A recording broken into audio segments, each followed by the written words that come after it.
And I'll never forget, it was a Tuesday morning, 11 o'clock meeting. I was driving around South Minneapolis, and I stopped here, and the door was open. And so we decided to come in limping is how I picture the moment. And Pastor Jeff was like, you know, scurrying around doing stuff.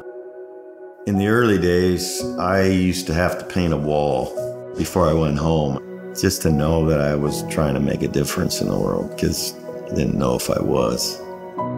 And if you know Pastor Jeff, his energy is just like, I'm like, who is this funny-looking guy? You keep looking at me. But it's like so loving and so friendly.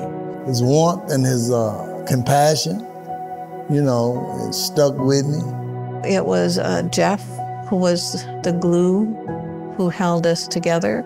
He has a great gift for connecting people, for making them feel as though they are the sons returning back to the faith, you know, that they have a place, that they are loved and they are welcome.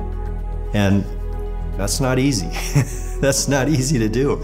But I think it's very clear from what Jeff says that anyone in that sanctuary is welcome.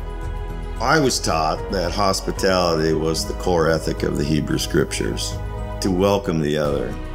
And so I hope I brought that.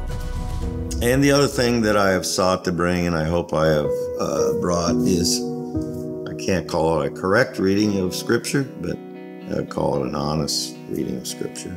I mean, his sermons are just masterful. The way he can connect Scripture, Old Testament, New Testament, things like that, just taught me things that I'd never heard before. Some of that, you know, maybe for a reason. My daughter used to write down crazy stuff that Jeff would say, just Probably heard me say it a million times. I may be wrong, but this is how I see it, you know. He sets the tone for Calvary to be a place that is a bit chaotic, you know, a bit messy, but also just as equally driven to see people grow and to see people comfortable.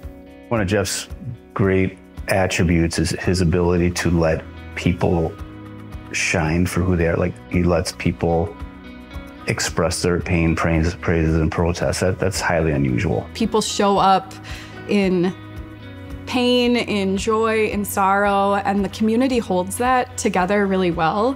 Wherever they're from, whatever their experience is, this table is set for them. And that is like a little glimpse here of the reconciliation that's possible at the kingdom.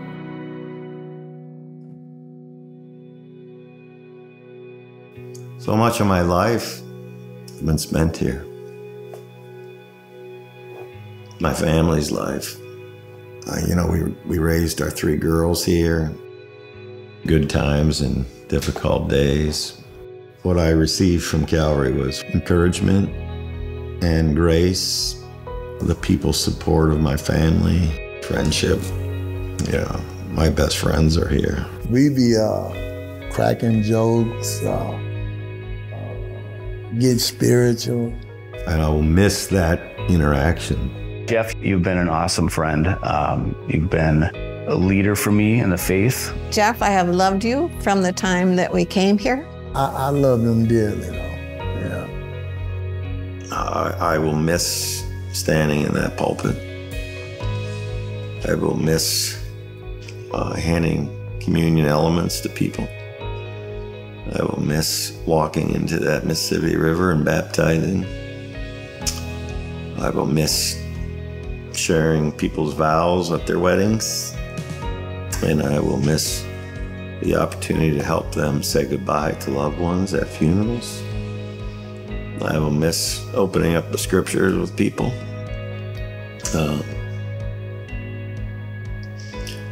But I know it's the right time. Leaves a huge footprint, huge shoes to fill. It's a whole lot of, not sadness, not hurt, but it's just like a piece of the puzzle being. But on the other hand, I think the core of Calvary is so strong and so gifted. Jeff and Randy are not the only leaders here.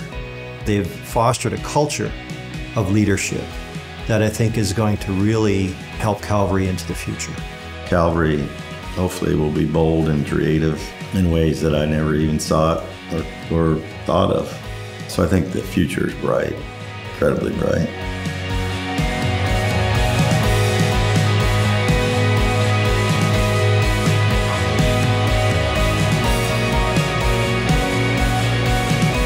Lord, thanks for the opportunity to spend some time together this morning.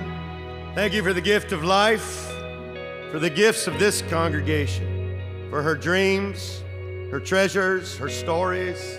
I am humbled to say thank you. For all the years that we've had together, I say thank you. And for this morning, this day, this chance, I say thank you.